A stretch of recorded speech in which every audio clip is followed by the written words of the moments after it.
Tokko tokko alaabaadhuma abbaa gadaayyuu maaliif baay'iftan jechuu jalqabee jira. Hin baay'anne reefu mul'ate.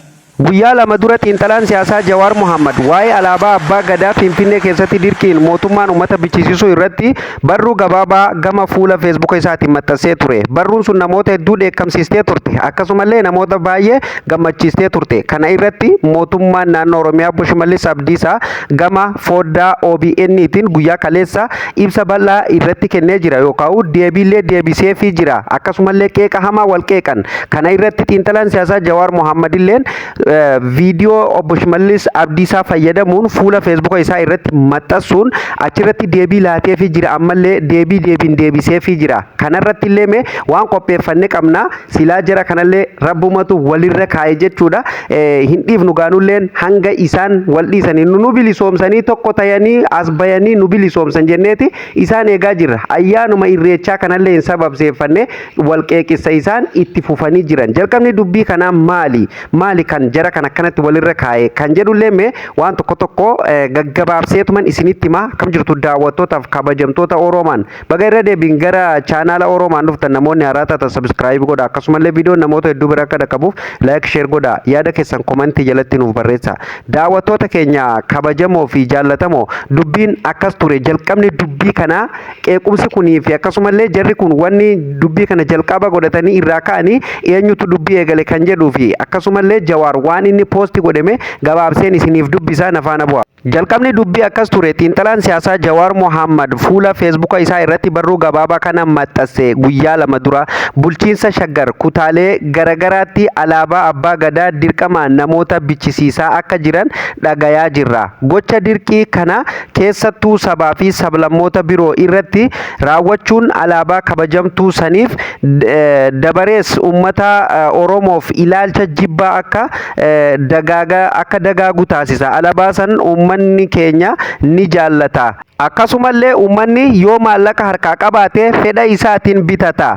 Dirqisiisuun bichisiisuun garuu ayyaana irreechaa miidhagsuu osoo hin taane busheessuu ta'a. Kabajaa alaabaa sanii ol kaasuu onnee keessaa yoo qabaattan tarkaanfiin sirrii tumaa caffeetuun alaabaa Oromiyaa taasisuudha jedhee Jawar Mohammed poostii kana poostii godhee ture jechuudha. Maxxansa kana irratti mootummaan naannoo Oromiyaa deebii laatee jira. Deebiin isalleen akkas ture. Viidiyoo kana gabaabseetiin isiniif fide waan ta'eef mee waan Shimallis Abdiisaa deebise kana dhaggeeffadhaa. Tokko alaabaadhuma abbaa gadaayyuu maaliif baay'iftan jechuu jalqabee jira. Hin baay'anne reefu mul'ate. Ani viidiyoo bakka ijoo qofan keessaa isiniif fidee yoo barbaadan guutuu gama OBN'tiin daawwatuu ni dandeessan jechuudha YouTube fi Facebook irratti illee. Egaa Obbo Shimallis Abdiisaa akkuma beekamu kallattiin Jawaarii marratti dib godhe jechuudha. Waan kana alaabaan gana inumaa gana jaabar amma gana amma booda baay'atti haa baay'attuun alaabaa baay'atuun ni jaallanna jechuudha. Alaabaan keenya Jawaarilleen hin baay'atin hin jenne waan kana silaa namni osoo waliif hubate Jawaar hin baay'atin alaabaan hin jenne bar kan inni jedhee uummata maaliif roorrifamaadha. Uummanni mirgi uummataa maaliif hin eeggamneedha. Uummanni fedhii ufiitiin maaliif akka bitamu hin taasifne maa dirqisiiftanidha.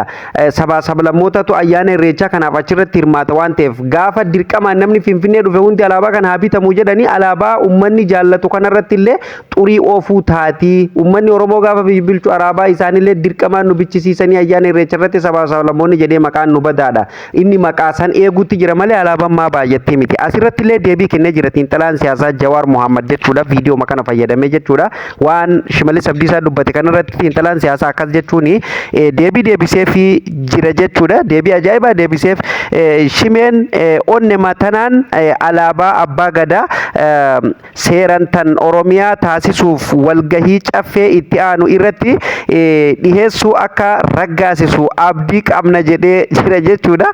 Dhugaa rabbiitti matabatee Jawaarilleen jechuma ajaa'ibaa jedhanii bar waggaatti yeroo takka ololaaf fayyadamuu osoo hin taane Faajii guyyoota 365 waajjiraalee mootummaa Oromiyaa irratti mirmirsitu taasisaatoo nu agarsiisa jedheeni jira jechuudha. Xiinxalaan siyaasaa Jawar Mohammed itti dabaluun hubannoof yaadni kun waggoota 6 dura bara 2019 bakka walgahii gaaddisa hoggansa Oromiyaa irratti waliigalamee alaabaan abbaa gadaa faajii naannoo Oromiyaa tan abaa'u ammoo asxaa wabsoo Oromoo akka taatuuf waliigaltee Abiyyi gaafuma san Shimallis caffeetti dhiyeessee akka raggaasisuu itti hime waadan achumaan achi taate malee jechuudha. Xiinxalaan siyaasaa Jawar Mohammed barruu gabaabaa kana gama fuula Facebook isaatiin maxxansee jira jechuudha guyyaa kaleessaati. Egaa akkuma beekamu kana dura waa'ee alaabaa kanarraa irra deddeebiin dubbataa ture hayyoonni illeen darbee mootummaan naannoo Oromiyaatii fi mootummaan Prime Minister Dr. Abiy Ahmed illeen irraa dubbataa turan jechuudha. Waa'ee alaabaa kana olii gadi oofaa turan jechuudha. Garuu wanti sirrate waan tokkollee waan jiru natti hin fakkaatu jechuudha. Anka jedhu ambar kan na dhibe jaruma kana maaltu inumaa kan akka Obbo Shimallis Abdiisaa fi Jawaarii fi Fayyisaa Leellisaa tokko jara kana maaluma walirra kaayeen jaabaran inumaa akka Abiyyii fi Abiyyiin hanga Jawaar qeequ dhugaa dubbatuuf hanga Jawaar qeequ dhugaa sanitti himu Abiyyiin gurrallee laatuu fi itti madhiisa jechuudha. Firraa bakka jechuun keessatti haa muddamu uummata na jalaa garagalcha jedhee haa muddamu malee jechuudha. Hangas mara deebiillee jechuun ni argitan jedhee yaada accepting godhu jechuun dhugaa yoo dubbanne jechuudha. Garuu yaada Jawaar waan tokko yoo barreesse waan tokko yoo dubbate namni jalaa fuudhee bakka ajandaa godhatee uummata leef ajandaa godhu kan tokkoffarratti Itoophiyaan irratti Fayyisaa Leellisaati jara keessa jechuudha. Fayyisaa Leellisaati itti aansee mootummaan naannoo Oromiyaa illeen akkasuma bakka hin dhiisu jechuudha. Wal hin dhiisanii maaluma warra isin kaayeen jaabaran jarana wal dhiisaa isin ga'e nuunuu bilisoomsitanii bara aartistiin jaallatamaaf kabajamaan aartistii Oromoo eenyu Umar Suleeymanii majee bara nu bilisoomsan jennee ol erganne jeebar geerarsa isaa keessatti nu bilisoomsan jennee wanni nu ol erganne illeen ittiin qophoonne jedhaniiti nutti gadi dachanii jechuu baanaa bar nu bilisoomsitan jenneeti isin ol erganne yookaan ammumaa hanguma addaan fi iddan kanallee walitti araaramtanii tokko taatanii ayyaana irreechaa bara 2018 kanarratti numaa nagaa buuftanii tokko taatanii nutti as baatanii nu bilisoomsitan jenne isin eegaa jirra isin immoo ayyaanuma irreechaa kanalleen wal qeeqxanii jechuudha. Guyyaa ayyaana irreechati asumaan immoo baga bacaqii gannaa keessa as baatanii jechuudha. Booqaa biraatiin isin ga'e isin jechuu barbaadna gaa akkuma beekamu hora aarsadee irreeffatamaa jira jechuudha. Kalee galgala immoo irreecha akka ajaa'ibatti Finfinnee keessatti itti qophaa'amaa ture jechuudha. Har'a gaa akkuma beekamu viidiyoo irreechaa moo qabadheetiin isiniif dhufa jechuudha. Waan addaatu hojjetame irreecha Finfinnee irratti viidiyoo isaa qabadheetiin isiniif dhufa jechuudha. Walumaa galatti waa'een Jawar Mohammed fi mootummaa naannoo Oromiyaa Shimallis Abdiisaa jechuudha. Shimallisis waa hamtuun dubbanne Jawaaris waa hamtuun barreessine hamtuutti jijjiirulleen gaarii miti jechuudha. Jawar Alaabaa jibbeetii Jawar Alaabaa Oromoon fedhu Jawar Alaabaa diinaat akka ol qabantu fedha malee alaabaa Oromoo hin fedhu namoonni jedhanilleen hedduudha jechuudha. Obboleessoo hin gowwoomin Jawar yoomiyyuu aangoollee nama barbaadu miti nama Oromoon akka mataa gadi qabattu barbaadu miti nama quuqama sabaa qabu sabaaf sablammootaaf nama dhaabbatudha jechuudha malee nama saba tokkoofu saba qeenxee tokkoof kan dhaabbatu miti jechuudha. Kana hubadhaa. Jawar Alaabaa jibbuu miti jechuudha. Alaabawwan akka isin bartan akka isin ol qabdan akka har'a Finfinnee keessatti gadi dhaabdanii akkana mirmirsiiftan ayyaanuma irreechaa kanaayyuu akka Finfinneetti deebi'ee akkanatti Oromoon irraa bookkisu kan godhe jalqabni Obbo Lammaa Magarsaatii fi Jawar Mohammed fi qeerroof qarree isa waliin jirtu qeerroo Oromoo jechuudha. Har'a garuu galanni isaanii wallaalameeti haala kanaan qeeqamuu fi akka nama alaabaa jibbeetti uummata biratti jibbisiisuuf waan akkana yaadulleen gaarii miti jechuudha. Osoo dhiisanii gaariidha. Ispeeshaalii ijoolleen kenna kan Oromoo taatan quuqama sabaa namoonni qabdan jechuudha.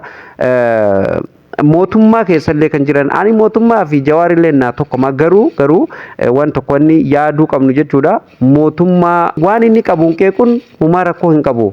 Xiinxalaa siyaasaa Jawar Mohammed illee waan inni qabuun qeequun rakkoo miti. Garuu akka hin taane suuraa diinillee namatti kolfu akkasumallee maqaa hayyoota diinillee sodaatu biratti maqaadhaan sodaatu kana akka akka hin taane godhuu fi akka hin taane waan hin taane irratti raawwatuuni isaan lamaanuu Oromoodha gara walirraa dhaqan hin qabanii waan hin taanetti hiikkatuun waan hin taane namaan jehuuni dhugaa rabbii afaan qilee bu'ee hin deebi'u jedhan miilli qilee bu'ee ni deebi'a. Kanaafuu mee afaan keessanii fi sammuu keessanillee walitti sassaabbadhaatii bakkuma hojii keessanii oolladhaa isin jechuu barbaada. Viidiyoo biraatiin amma walitti deebinutti nagaa ta'a. Chaanala sabiskiraayibii godhaa.